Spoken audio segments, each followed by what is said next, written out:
Our parsonage in Marathon, Iowa was right near the railroad tracks.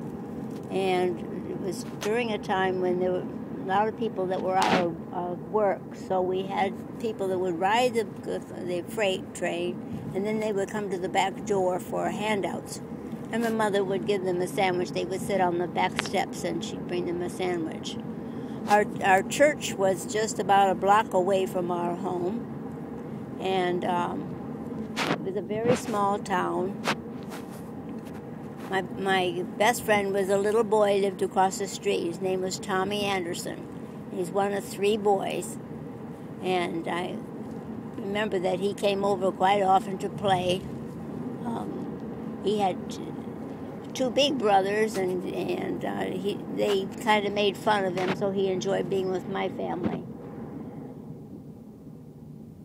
My father was rather strict on what we were very much aware about being an example for the parishioners, so we didn't go to movies. In fact, the first one that I ever saw was The Wizard of Oz, and I found that quite scary, with the witch going by the window on her broomstick and cackling, so that was quite interesting. And we were told we should not say much about it. But when we got back home to our parsonage, the first thing I did when I got out of the car is I yelled down the street, "We went to the movies!" And my parents were not too thrilled with that.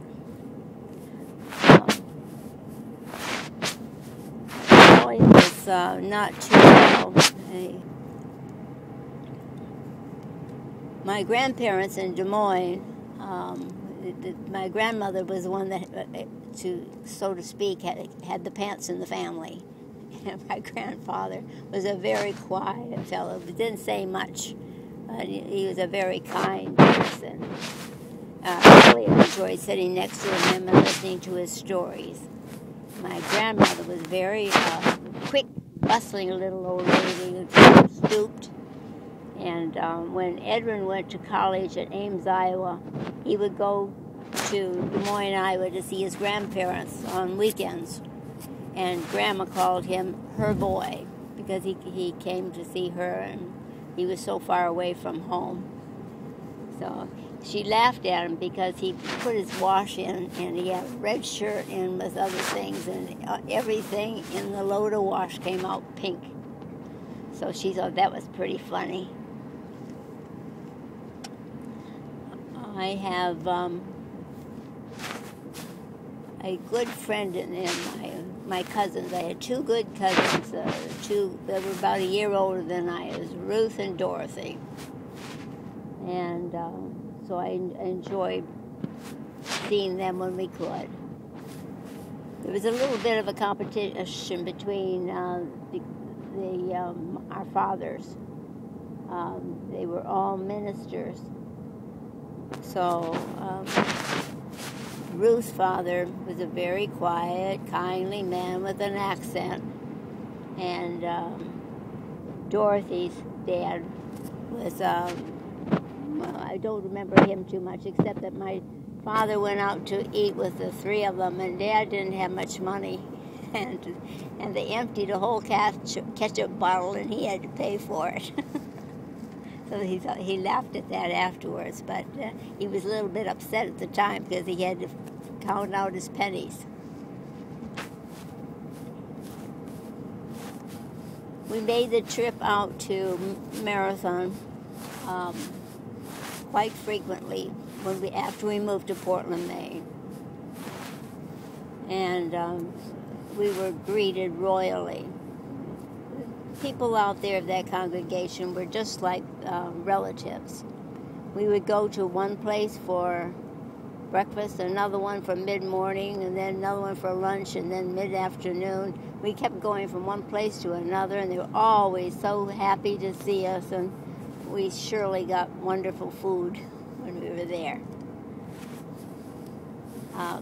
Sometimes, and I'm digressing a bit, sometimes when my dad got paid, he got paid in chickens. And so my mother learned, pardon me, my mother learned how to They were already dead when she got them, but she learned how to take care of them, cut the head off and defeather them and fix the wonderful things that she did with them. But she did well, considering that my Grandma Hagstrom was not a cook. She was an only child growing up, and it was her mother that did all the cooking, my great-grandmother Swanson. So when my grandmother Hagstrom came to live with us, she wasn't expected to cook. My mother did all the cooking, and Grandma Hagstrom could make oatmeal in the morning, or very few things, but she was always ready when we came home from school when my parents worked, and so that was good. Portland, Maine was quite a distance to travel from a little town in Marathon.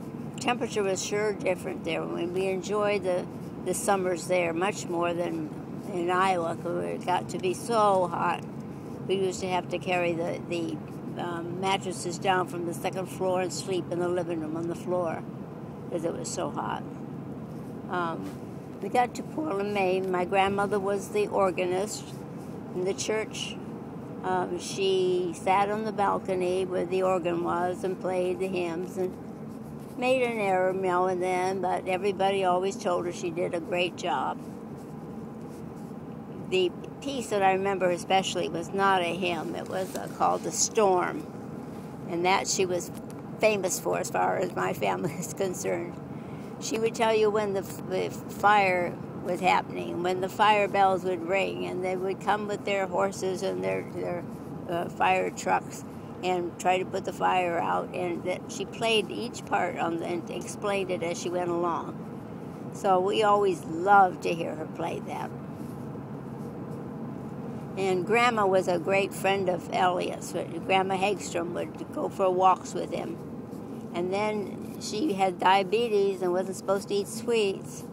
But she said, would you like to have a Mounds bar, Elliot? And Elliot said, yeah. So the Mounds came in two pieces, and so she would have one and he'd have the other. And so that was the way she got some of her sweets. Let's see.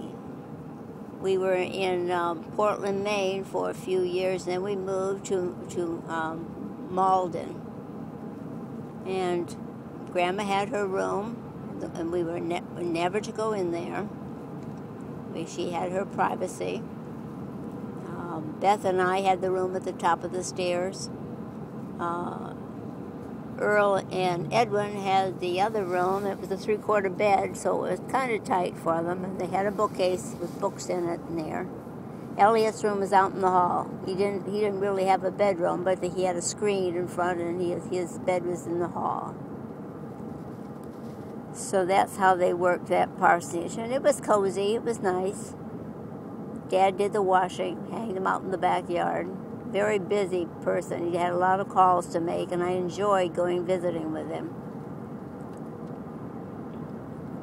I would sit there and I'd probably pull 2 chairs up to a bed, and he would read from scripture, and then sometimes we would sing. One person in particular I remember was Mrs. Frank Johnson that we would visit. And I know they were always so happy to see him come.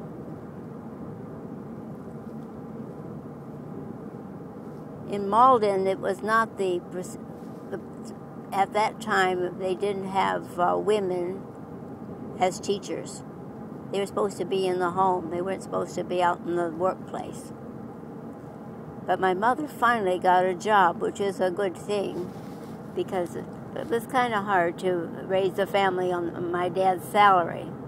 So they were very good with money and how to handle buying the food and all, what we needed. And we never wanted for anything. But my mother finally got a job, and we were really happy that she could. And then that's when we were pretty soon able to go to college. And Edwin and I would take the bus. We'd go to the end of Church Street and wait for the bus, and then we would get to Tufts, go down to Medford Square, and then on. I always had it easy because I was not the first one to try anything new. It was always Edwin was ahead of me, and he would try it and give me the benefit of his experience. So that he was the one that I palled with most of the time. I had a baby brother that passed away. I'm digressing again. We had a nurse in the congregation that came over, Esther Danielson, and that we had a baptism with that little baby. And I don't know if he was 3 weeks old. I don't think he was. Maybe more like a week when he passed away. So we have a little gravestone in Marathon. And there's been people there that have been looking after it over the years.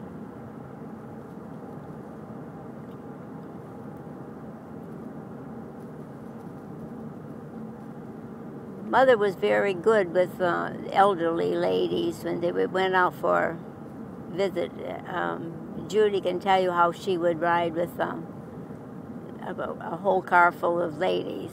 And one was driving and the other one was sitting there and wanted to make a turn, and the one that was driving needed some help.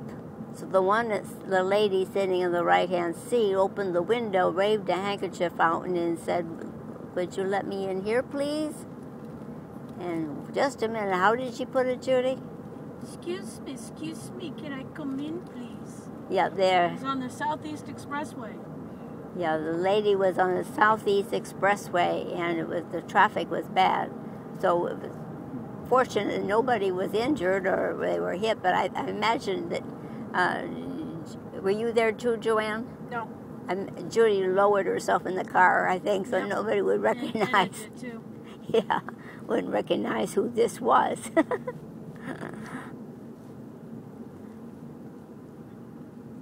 But my family, we lived in Saugus when Gordon and I got married. And we had a cute little house on a dead-end street. We had 2 little bedrooms upstairs on the 2nd floor. And it's gone now. Yeah. Is it going? It's recording. It's going. Just making sure it's still going. Oh, okay. And that little house was cute, and we could go out and we could work in the yard, and we could talk to the neighbors, which doesn't happen as much anymore.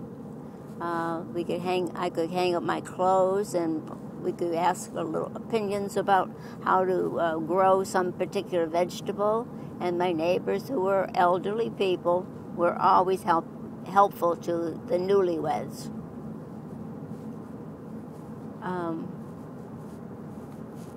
In our bedrooms upstairs, we had Judy and Joanne. The others hadn't come along at that point. And Gordon worked at GE. He had a lot of good friends there. One time they had a strike, and it was really kind of dangerous because when the cars came up to General Electric, they would rock the cars. So people inside them were quite nervous about the whole thing.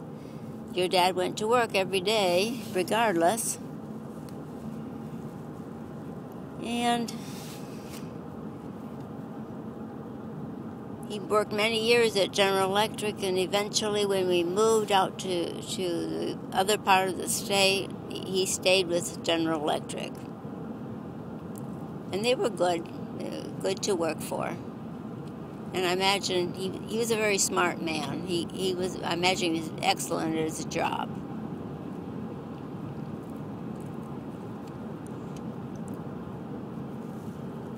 Well, that's about it for now. Yeah.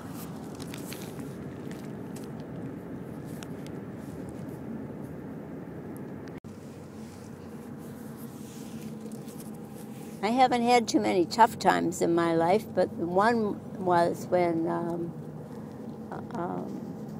Gary